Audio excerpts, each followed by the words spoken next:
Bapak Ibu dan juga saudara-saudara yang terkasih, saya harap di dalam situasi seperti ini kita tetap setia di dalam keluarga masing-masing dan tetap membangun semangat satu keluarga dengan keluarga yang lainnya. Mari kita masuk di dalam peribadatan, ibadah keluarga saat ini. Bersama-sama kita mempersiapkan hati dan pikiran kita, dan mari kita masuk di dalam saat teduh. Pertolongan kehidupan kita hanya berasal dalam nama Allah Bapa yang Maha Kuasa, pencipta langit dan bumi, dan yang tidak pernah meninggalkan pekerjaan tangannya. Salam damai sejahtera yang berasal dari Allah Bapa, serta Tuhan Yesus Sang Kristus, menyertai kita saat ini. Amin. Mari kita menyambut dengan kita bernyanyi dari Kidung Jemaat nomor 355 pada bait yang pertama.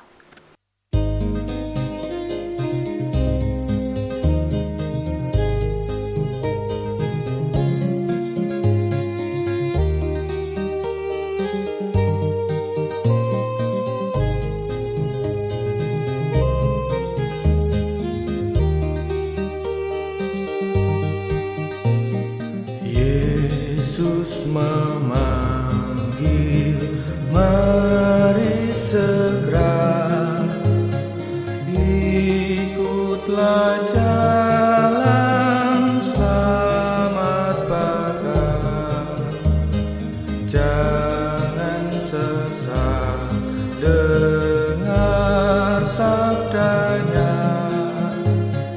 Hai, marilah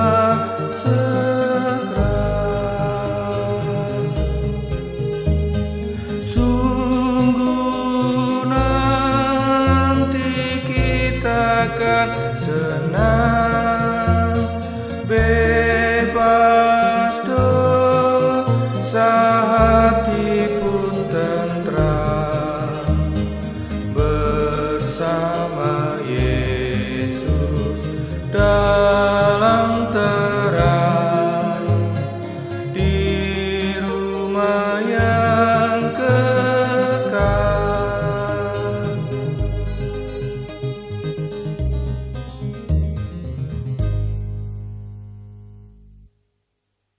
Bapak, Ibu, dan juga saudara yang terkasih, sebelum kita bersama-sama masuk mendengarkan pemberitaan firman Tuhan, selayaknya kita juga harus berdoa, menyesali segala keterbatasan kita dan kesalahan kita di hadapan Allah, dan kita memohon tuntunan agar kita dituntun ketika memahami kitab suci. Mari kita berdoa. Kami menghadap kembali ke hadirat-Mu ya Tuhan. Seraya penuh syukur kami ucapkan kepadamu, sebab kami senantiasa merasakan Engkau senantiasa hadir di dalam kehidupan kami. Kami melihat keberadaan kami yang masih di dalam lingkupan keselamatan-Mu. Terima kasih ya Bapa. Saat ini pun di dalam ibadah ini, kami menyerahkan diri kami, keterbatasan kami, kesalahan kami, dan dosa-dosa kami yang kami lakukan hari lepas hari. Kami mengakui ya Tuhan, masih banyak kesalahan yang kami lakukan, sadar ataupun tidak, kami telah melukai hati seseorang, orang-orang terdekat kami, dan tentunya kami berdosa terhadap-Mu ya Bapa. Saat ini dengan kerendahan hati ya Bapa, kami mohon agar Tuhan mengampuni kami, Tuhan menyucikan diri kami, dan menuntun kami agar kehidupan kami menjadi lebih sadar dan lebih baik. Untuk itu ya Tuhan, saat ini pun kami bersama-sama akan kembali mendengarkan pemberitaan firman-Mu. Tuntun kami ya Bapa, jangan biarkan kami membaca dan merenungkan sabda-Mu dengan akal kami sendiri-sendiri, tetapi hanya tuntunan Roh Kudus-Mu yang akan mencerahkan hati sanubari kami, dan kami memiliki niat untuk melakukannya dalam kehidupan kami. Bersabdalah ya Tuhan, kami rindu untuk mendengarkan sabda-Mu. Amin. Bapak, Ibu, dan juga saudara yang terkasih, bacaan kita sesuai dari bacaan Majelis Agung, terambil dari kitab Yeremia pada pasal 23, ayat 1 sampai dengan 8. Akan saya bacakan bagi panjenengan semuanya.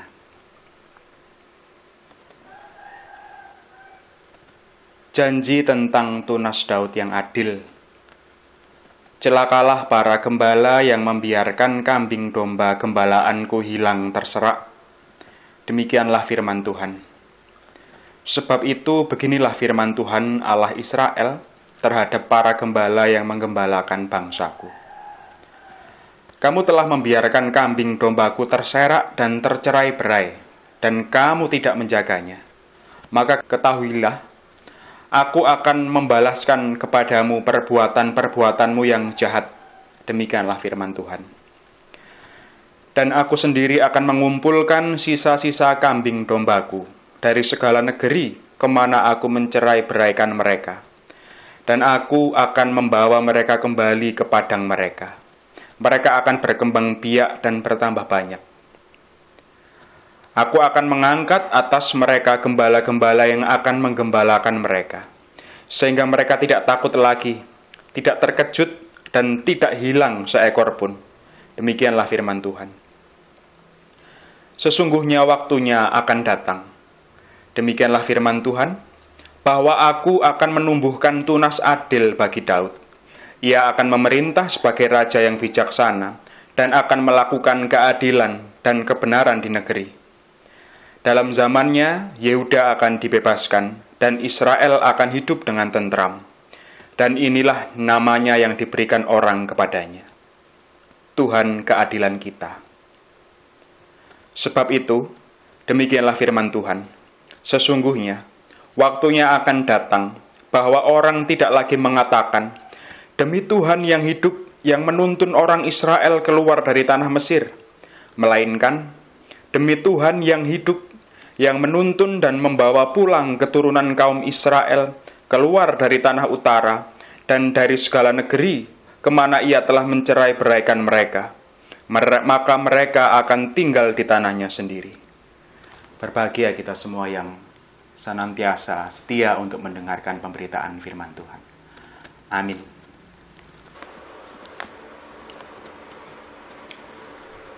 Bapak, Ibu, dan juga saudara yang terkasih, di dalam bacaan kita ini menerangkan bagaimana bangsa Israel, baik utara ataupun selatan, dalam arti ini adalah Yehuda ataupun Israel, sedang mengalami masa porak-poranda. Mereka sedang dikacaukan oleh bangsa Babel yang sedang menyerang dengan tiba-tiba. Apa yang menjadi kenyataan dalam bacaan kita? Bangsa Israel seluruhnya, entah Israel utara ataupun selatan, mengalami krisis kepemimpinan, Bapak Ibu. Saya ulangi, mengalami krisis kepemimpinan. Saat itu, pemimpin digambarkan hanya ingin mempertahankan kekuasaan saja, bahkan dengan cara-cara yang sebenarnya tidak bermoral. Allah sudah lagi tidak diperhatikan oleh pemimpin-pemimpin Israel pada waktu itu, atau tepatnya tidak dianggap, karena pertimbangan-pertimbangan yang mereka lakukan, hitungan-hitungan yang mereka lakukan, semuanya hanya mengandalkan diri sendiri dan tertuju pada kepentingan diri sendiri. Bayangkan, rakyat begitu banyak sampai tidak terurus dan hanya mementingkan keberadaan diri sendiri. Itu adalah situasi krisis kepemimpinan saat itu. Ketika bangsa Israel pun mengalami kelemahan dan dia merasa akan diserang oleh bangsa lain, pemimpin-pemimpinnya memiliki sebuah akal yang lumayan cerdik atau bisa dianggap licik. Yang pertama, mereka akan minta bantuan kepada bangsa Mesir. Karena dipikir Mesir punya kekuatan yang besar. Atau opsi yang kedua, mereka minta tolong oleh bangsa Asyur karena terkenal dengan kekuatan perang yang juga sangat hebat. Tapi Bapak Ibu yang juga saudara yang terkasih, ketika mereka bersekutu dengan bangsa lain dan mengakui kehebatan bangsa lain, saat itu juga gambar Allah diganti dengan Tuhan yang lain. Itu adalah sebuah konsekuensi logis saat itu. Gambar Yahweh, Gusti Allah pada waktu itu diganti dengan dewa-dewa Mesir, dewa-dewa Asyur dan lain-lainnya. Tidak tanpa sebab, karena mungkin mereka juga mengharapkan ada kekuatan dari Allah lain yang berjalan dengan instan, dan memenuhi sebuah harapan mereka atau keinginan mereka. Alhasil Bapak Ibu, breset semua ini. Minta tolong Mesir gagal, minta tolong Asyur gagal. Breset apa yang dihitung oleh para pemimpin Israel. Ternyata bangsa baru yang sedang mengumandangkan kekuasaannya ini melebarkan sayap, dan negara-negara di Asia Barat Daya kuno terjajah semuanya, termasuk juga Israel, tidak luput. Gambar pemimpin saat itu adalah gembala di dalam bacaan kita. Gambar ini diambil dari gambar Allah sebagai gembala, disangkut pautkan. Jadi pemimpin saat itu juga digambarkan sebagai gembala. Gambar gembala yang dengan setia menuntun domba-domba pada padang rumput hijau misalnya. Gembala yang mengukur kelembapan udara, gembala yang mengukur arus angin, panas suhu, karena pada waktu itu gembala juga harus memperhatikan mau kemana ini domba-domba akan digiring, apakah hujan, apakah badai. Seperti itu tugas gembala pada waktu itu. Gambar gembala juga diartikan sebagai gembala yang berani mempertaruhkan nyawa, melawan binatang buas, melawan perampok yang tidak segan-segan untuk merampok mereka dan juga hewan ternaknya. Jadi situasi gembala pada waktu itu memang cukup susah dan memiliki tanggung jawab yang besar. Bapak, Ibu, dan juga saudara yang terkasih, gembala ataupun pemimpin di Israel pada waktu itu sudah lupa diri. Mereka sudah tidak pernah berkaca tentang diri sendiri, mempertanyakan Allah, hampir-hampir tidak pernah. Yang diukur adalah kenikmatan duniawi, kenikmatan pribadi. Gembala yang mensejahterakan rakyat sudah dirasa punah, dilanda oleh budaya korupsi saat itu. Oh, apakah berarti ini adalah khotbah kritikan untuk para pemimpin bangsa atau pemimpin agama? Tidak. Saya pikir kita tidak akan berjalan sejauh itu, dan kenyataan itu sangat jauh dalam kehidupan kita. Saya pikir mari kita kembali menggeluti peran gembala di dalam kenyataan kehidupan kita masing-masing sebagai manusia. Dalam arti, bukankah merawat keluarga juga adalah peran gembala? Bukankah mengepalai dinas tertentu, apapun dinas kita, pekerjaan kita, kepala apa, bahkan kepala apapun, bukankah kita sedang menyelenggarakan spiritualitas gembala? Ada anak buah yang sedang kita pimpin. Bukankah mengepalai kuli-kuli bangunan, kita sebagai tukang, kita juga membutuhkan jiwa besar untuk memperhatikan kebutuhan anak buah kerja kita ini. Dan juga yang tentunya sangat mendasar, bukankah memperhatikan saudara terhimpit masalah yang sedang di PHK karena corona, atau juga saudara-saudara kita yang mengalami nasib yang sedang tidak baik, bukankah itu juga spiritualitas gembala? Bapak, Ibu, dan juga saudara yang saya cintai, ketika Nabi Yeremia saat itu mengatakan akan ada tunas Daud yang adil suatu saat yang akan datang, bukan berarti saat itu Nabi Yeremia mengatakan bahwa nanti tunas Daud yang adil itu yang akan membereskan segala masalah di muka bumi ini. Tiba-tiba langsung sejahtera, tiba-tiba langsung merdeka. Tidak, dalam kenyataannya tidak ada seperti itu. Bacaan kita saat ini ditulis pada waktu itu untuk mengangkat semangat sebenarnya. Mengangkat semangat siapa? Ya bangsa Israel yang sedang terpuruk kondisinya. Semangatnya diangkat oleh Yeremia, dijanjikan ada tunas Daud yang akan adil suatu saat. Tetapi ini juga dibutuhkan oleh mereka karena semangat sangat dibutuhkan. Agar semangat tolong-menolong rajin hidup di dalam batin mereka. Dan mereka mampu memahami ada harapan baru, ada semangat hidup yang baru yang akan mereka tuju. Pesan mungkin yang dapat kita ambil adalah sebagai gembala, kita dapat mawas diri ternyata. Apapun kondisi kita, sebagai apapun, sebagai manusia berpangkat apapun atau tidak berpangkat, sebagai siapapun kita adalah gembala, dan lewat bacaan kita diminta untuk mawas diri. Di balik perhitungan manusiawi yang kita lakukan, ternyata ada Allah yang menuntun. Di setiap pertimbangan kita, ada Allah yang mengingatkan. Bahkan di setiap kita ingin menuruti nafsu kita, Allah juga senantiasa mencegahnya. Bapak, Ibu, dan juga saudara, seringkali kita menyesali karena lebih dituntun hawa nafsu kita sendiri ketimbang dituntun oleh Allah. Ya, saya pikir dalam fase-fase kehidupan kita memiliki pengalaman seperti ini. Jadi lebih berat dorongan diri kita ketimbang kita memohon dituntun oleh Allah.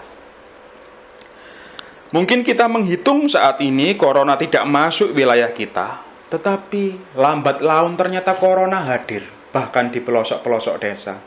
Apa yang kita pikirkan wabah ini tidak akan menjangkiti kehidupan kita di manapun. Tidak, ternyata corona semakin lama juga semakin merambah kemana-mana dan kita kerepotan. Mawas diri dan kerendahan hati sedang diminta untuk saat ini. Dan dalam situasi ini, spiritualitas gembala yang ditekankan dan dikenalkan oleh Tuhan Yesus Kristus menggugah hati nurani kita semuanya. Sebagai seorang gembala, kita sedang diminta untuk menggembalakan domba-domba yang di PHK, domba-domba yang kehilangan pekerjaan sebagai bakul, sebagai pedagang kecil, sebagai tukang ojek. Kita diminta untuk memperhatikan domba-domba seperti ini. Karena menggembalakan saudara-saudara kita sudah menjadi ciri khas kehidupan Kristiani kita. Mari kita menjalani kehidupan pemberian Kristus ini dengan tetap meyakini bahwa tuntunan Allah harus kita sadari dalam kehidupan kita, dan peran gembala bukanlah sebuah peran pemimpin besar, tidak, tetapi siapapun kita adalah gembala. Dan marilah kita menggembalakan saudara-saudara kita yang saat ini sedang membutuhkan pertolongan kita. Amin. Setelah kita mendengarkan pemberitaan firman Tuhan, saatnya kita akan mempersiapkan persembahan yang sudah kita siapkan.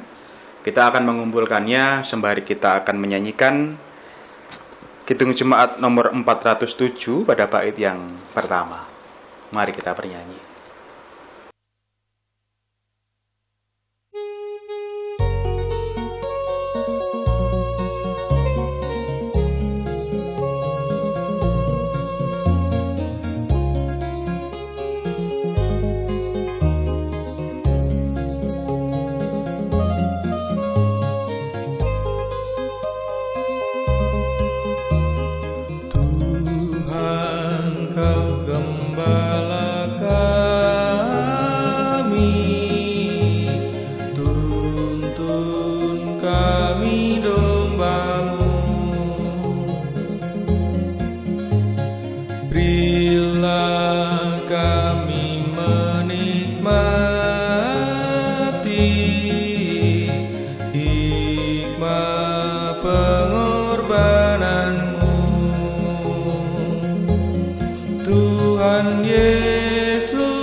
Bapak, Ibu, dan juga saudara, kita akan masuk di dalam doa syafaat.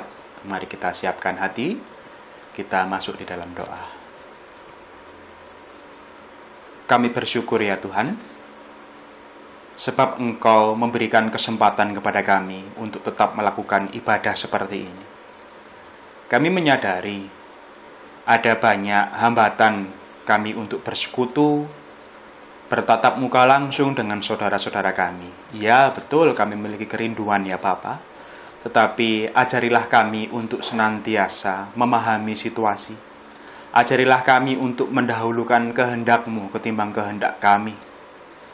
Dan kami mohon ya Tuhan, jernihkanlah hati dan pikiran kami, sehingga tuntunan-Mu dapat kami dengar dengan jelas, sehingga tuntunan-Mu yang akan menuntun kami pada kehidupan kami yang sesuai dengan kehendak-Mu.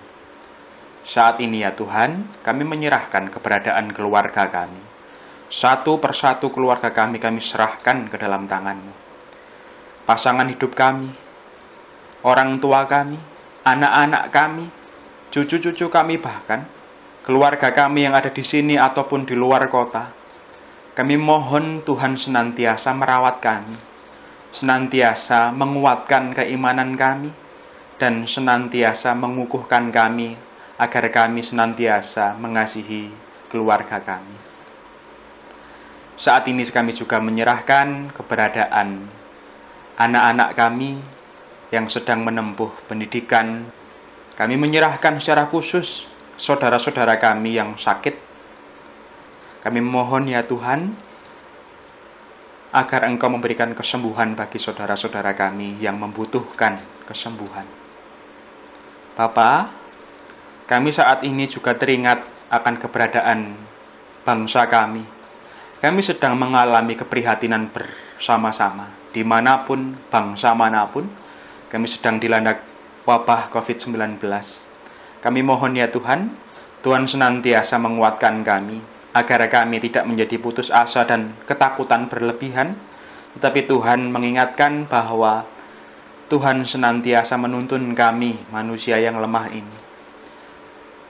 Para pemimpin negara kami, dengan segala kebijaksanaannya untuk mengentaskan pandemi ini, Tuhan berilah mereka kebijaksanaan dalam menentukan sikap kerja, sehingga kebijakan-kebijakan yang dicetuskan dapat betul-betul meringankan pandemi COVID-19 ini. Sebagai gereja, sebagai anak-anak-Mu ya Tuhan, kami juga memohon kekuatan yang dari Engkau. Meskipun situasi jemaat dimanapun berada di dalam keluarga masing-masing dan pertemuan-pertemuan pun sangat susah kami lakukan, tetapi kami mohon itu tidak menyurutkan hati kami untuk bersekutu di dalam batin kami. Berilah kami kemampuan untuk mengingat saudara-saudara kami, mengingat saudara-saudara kami membutuhkan tentunya, agar meskipun jarak memisahkan kami, tetapi kami memiliki kepedulian untuk menolong saudara-saudara kami. Kami juga secara khusus berdoa untuk jemaat dimanapun berada di dalam lingkup Majelis Daerah Madiun. Tuhan, dampingi kami semuanya, pendeta jemaat, penatua, diaken, agar di dalam situasi seperti ini tetap bisa melakukan pelayanan di dalam versi masing-masing dan tetap setia untuk memperhatikan jemaat. Bapa, saat ini kami juga mengumpulkan persembahan. Kami menyerahkan persembahan ini kepadamu ya Tuhan. Kami mohon Engkau menerimanya dan menguduskannya, dan biarlah persembahan ini dapat dikelola dengan baik, dan gerejamu pun dapat terbangun karena persembahan yang telah terkumpulkan ini. Jika sebentar lagi kami akan undur dari ibadah ini ya Tuhan, kami senantiasa memohon agar Tuhan senantiasa ada dalam kehidupan kami. Di dalam nama Tuhan Yesus Kristus, kami sudah menyerahkan diri, bersyukur dan memohon. Amin.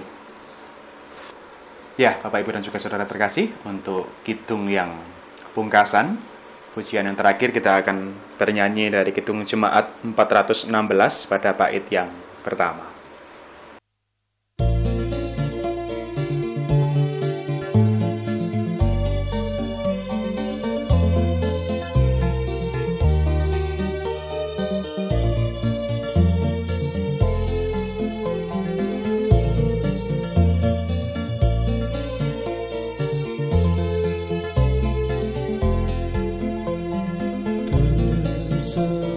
Tersembunyi ujung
Saudara-saudara, mari kita mengarahkan hati dan pikiran kita saat ini.